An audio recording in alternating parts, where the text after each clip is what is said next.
Well, here we are, folks. Happy Sabbath. Well, I've got some fun things to show to you. You probably don't realize you're tied to a cat scratching post. Hopefully, it'll be all right. Um, Here's some fun stuff. Now, I want you to know I got a website called prophecies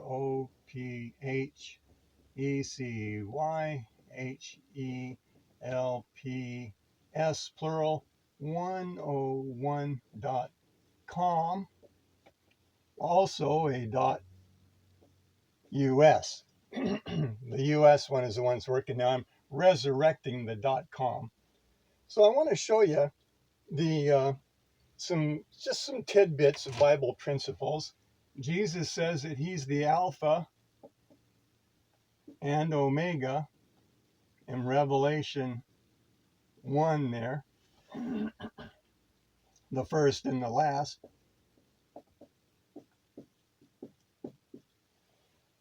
And in harmony with that, we have our common Adventist understanding of the nations of Bible prophecy, which are not the same as the nations of world history. I'll get into that. Starting with Daniel 2, which we have Babylon,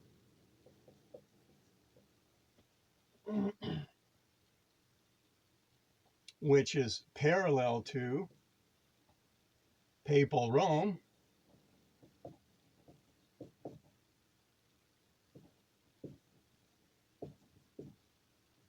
Medo-Persia, 1 Babylon, 2 Medo-Persia, which is parallel to the United States,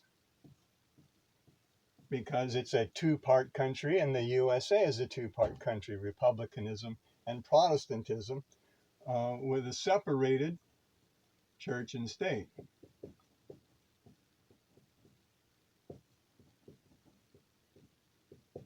A church without a pope and a state without a king. Number 3 in the sequence of Daniel 2 is, of course, Grecia, which is a symbol of the world, the UN, which are the globalists of the world.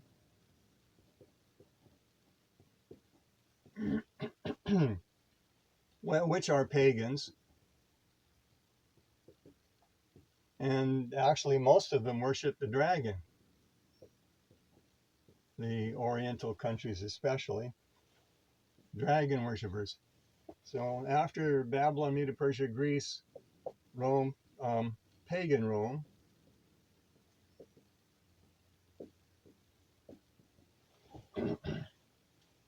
which is equal to modern Rome.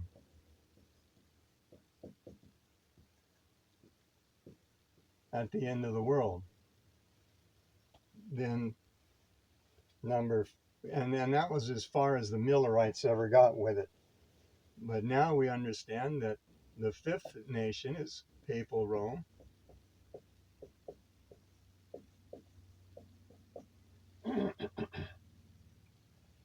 Which is the king of the north,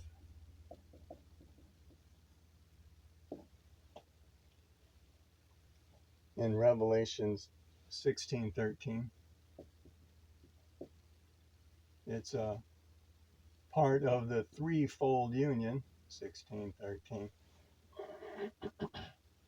of at the very end of time,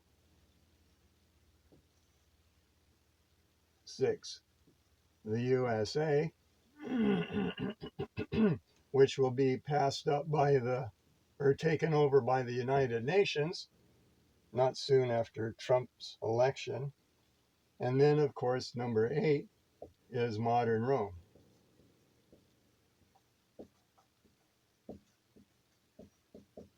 And these all together being the sixth. Well, these are consecutive nations, consecutive world rulers, but the last three all rule the world together. So you have the USA as the sixth, the UN together is the sixth, and modern Rome also is the sixth. So there we have 666. And in the terms of Revelation 16:13, the United States is the false prophet.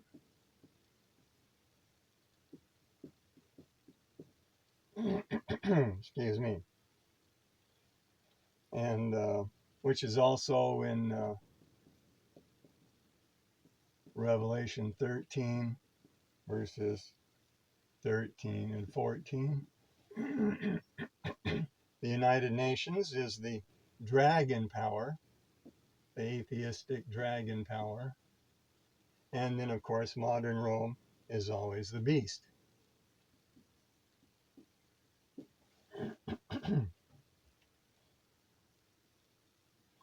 And when we come to Daniel 7,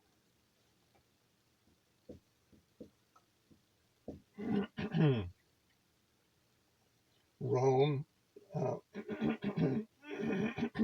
excuse me, just had breakfast. If you count the horns in Daniel 7, there are 8, and Rome is always the 8th.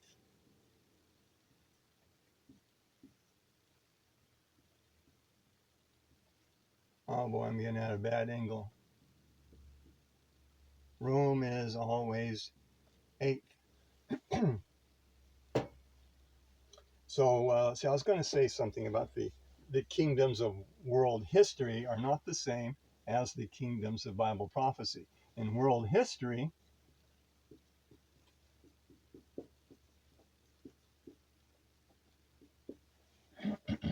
you begin with, Assyria. Then 2 is Egypt. These are world dominating kingdoms of history. 3, those that count the kingdoms of history instead of the kingdoms of Bible prophecy often, well, always pretty much forget that Israel was an independent world ruling power under King Solomon. Then came Babylon.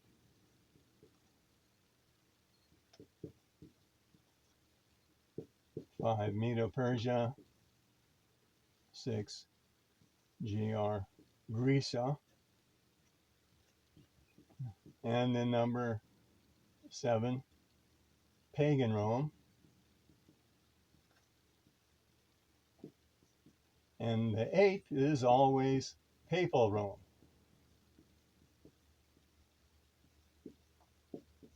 Rome is always the 8th and is of the 7.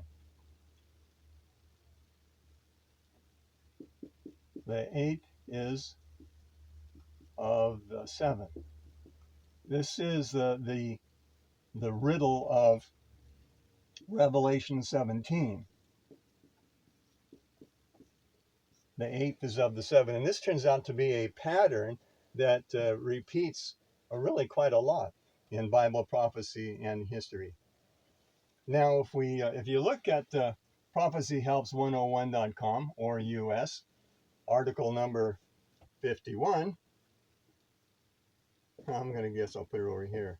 Article number 51, we analyze, not we, but me and other Bible scholars better than myself, much better, analyze the relationship of the 7 churches and this riddle of the 7th, the 8th being of the 7, and the history of ancient Israel. And it's really quite an interesting study. Article number 51 on prophecyhelps101.com. We start with Ephesus in the 7 churches. Ephesus is 1. Smyrna is 2. Ephesus, Smyrna, Pergamus. Pergamus is 3. I I got a crib sheet, fortunately, because my brain gets all scattered. Thyatira is fourth. Boy, that's awful handwriting, isn't it? Sardis is 5. Philadelphia, awful looking P and H.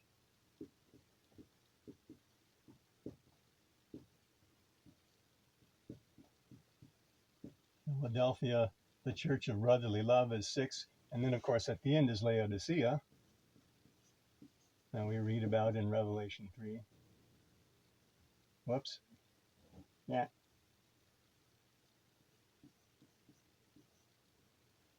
And which is the 7th. Now, the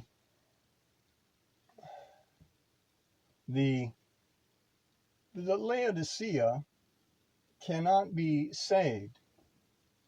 It's the church that's spewed out. So Laodicea has to return to the experience, the spiritual experience of the Millerites in the 1840 to 1844 time period, which is here.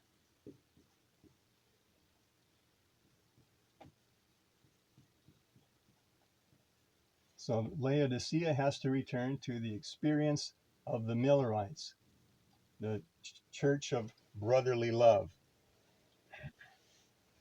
So then if we have a new Philadelphia,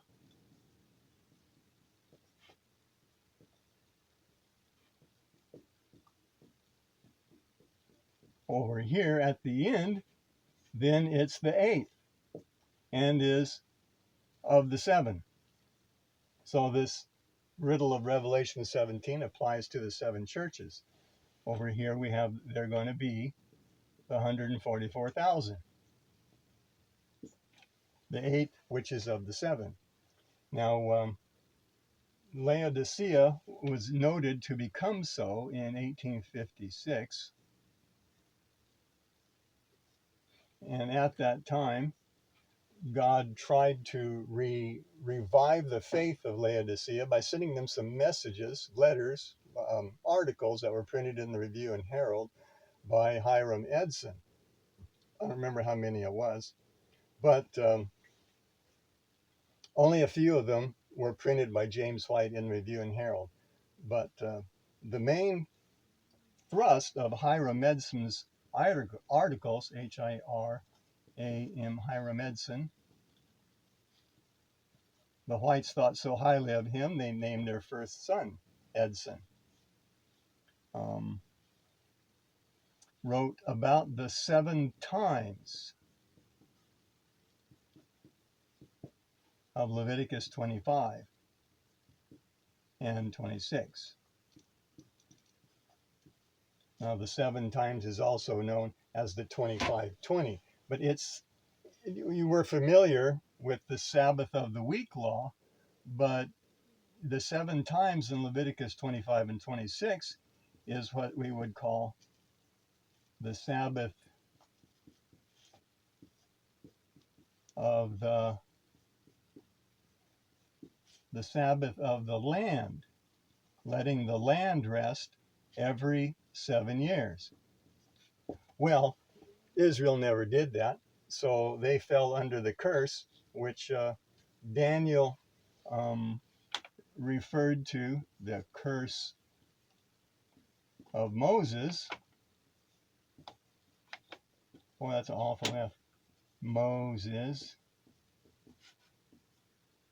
which is Leviticus 26 and 25. The curse of Moses. And that's Daniel referred to that in Daniel 9, in his prayer in Daniel 9, referring to the curse or the oath of Moses. I think my handwriting is getting worse. The oath of Moses. So the purpose of Laodicea having to return to Philadelphia, to the experience of Philadelphia, is the same as the experience that was had in Ephesus, the pure apostolic church. And this is where God is trying to get his people nowadays to apostolic purity. And part of that was restoring the seventh-day Sabbath. And lately, it's going to be part of the seventh year Sabbath also. When Ellen White writes about God's people going forth in the last days to proclaim the Sabbath more fully, well, Seventh-day Adventism has preached the seventh-day Sabbath for 150 years. You pretty well got all the juice out of that there can be found. But when the people of God in the last days, in the final crisis, go out to preach the Sabbath more fully, the only way we can preach the Sabbath more fully is than we have in the past is to preach the Sabbath of the land law, to teach that. Because at the end of the Sabbath of the land, there was the Jubilee, which was on the Day of Atonement.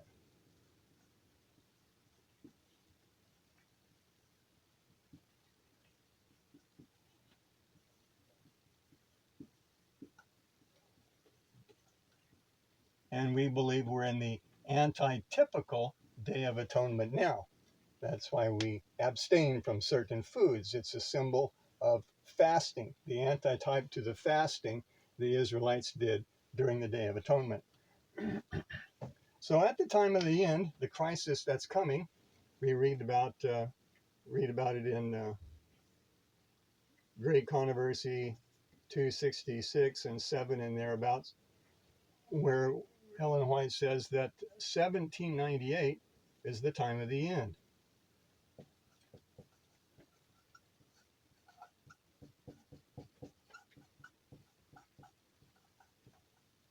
The time of the end. Every time prophecy has its own time of the end. And in Daniel 11:40. Excuse me.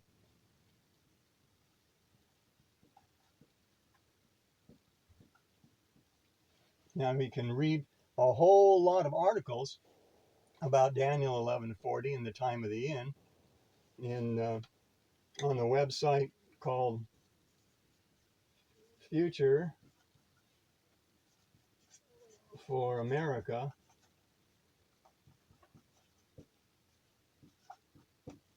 .org futureforamerica.org. There are real good articles there you really should read in order to get up to speed on where prophecy is going.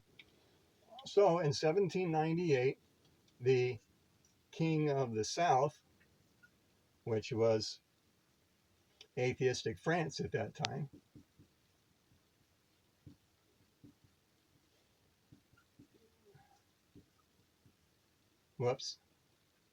made so by the atheistic Jacobins, who later became, or was already, the Illuminati, the Rothschilds, the Bilderbergers, all those conspiracy, world-ruling elite families. And, Revelation 11:8. So the king of the South, which is atheistic France, pushed that. The king of the North, which of course was papal Rome,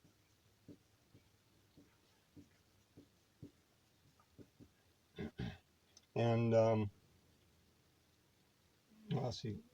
France, of course, is also in Revelation 9, Sodom and Egypt.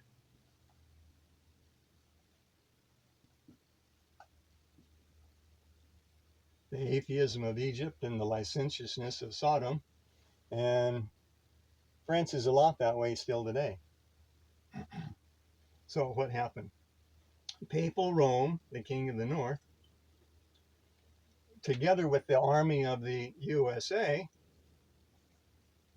retaliated against atheism, which happened to be, by the time you get around to, let's say, 1989, is when this happened.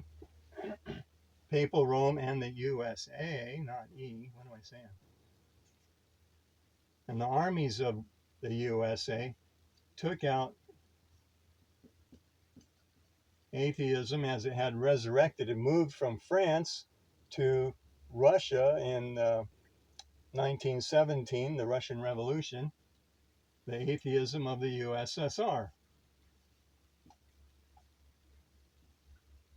the United Soviet Socialist Republics, and broke them up so that Rome could sweep into the Eastern European bloc countries and overflow and pass over, as it says in Daniel 11:40. So this Daniel 11:40 covers a period of I think it's 191 years or something like that. It's a long verse. So 1989 was the time of the end for our current era, let's say, when the USA became the armies of Rome to take out the atheism of the USSR so that Rome could move in and reclaim the Eastern European countries. And beyond that, the United States is opening the way for Rome to take over the world, which they absolutely do plan to do. Now, in another illustration of the eighth, which is of the seven from Revelation 17, 8 being of the seven, in 1989, Reagan was just finishing being president. We would say he's number one. And then after him came Bush the elder, Bush 1, that's number 2. Then Clinton, number 3. Then Bush 2, Bush the younger, Bush the lesser, he's number 4. Then Obama,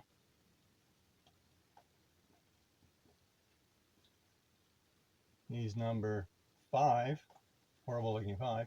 And then, of course, there was Trump,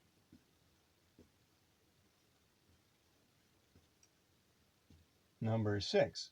And then Biden, pretty bad looking B there, huh? Let's try that over again. Huh.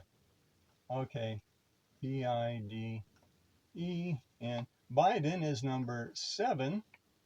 And I have to say this, I've been saying this for years at futureforamerica.org, that Trump will be back as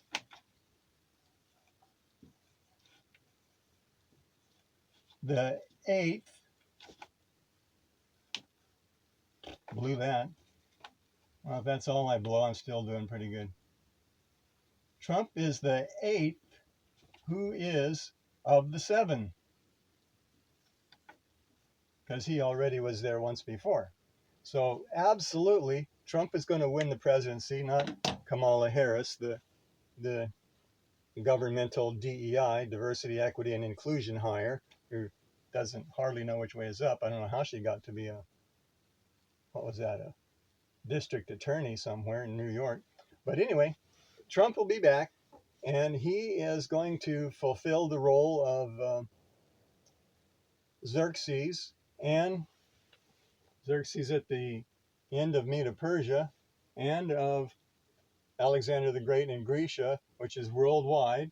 He's going to get control of the globalists and bring in unite church and state. He's a uniting of church and state in himself, because the Protestants, the evangelicals in this country, support Trump and put him in office the first time, and he's more evangelically oriented than ever, but he doesn't really know the difference between Protestants and Catholics, because there is no difference anymore. And we're headed toward a one world government, the King of the North, under the rulership of the false prophet USA, dragon of the UN, and modern Rome, the beast, all ruling together. And they will bring in the Sunday laws, of course. And this is going to happen probably not long after Trump gets back in office again. So things are going to get shaky. They might get a little better for a short time, but I'm expecting demonic miracles, according to some of the articles we read in futureforamerica.org.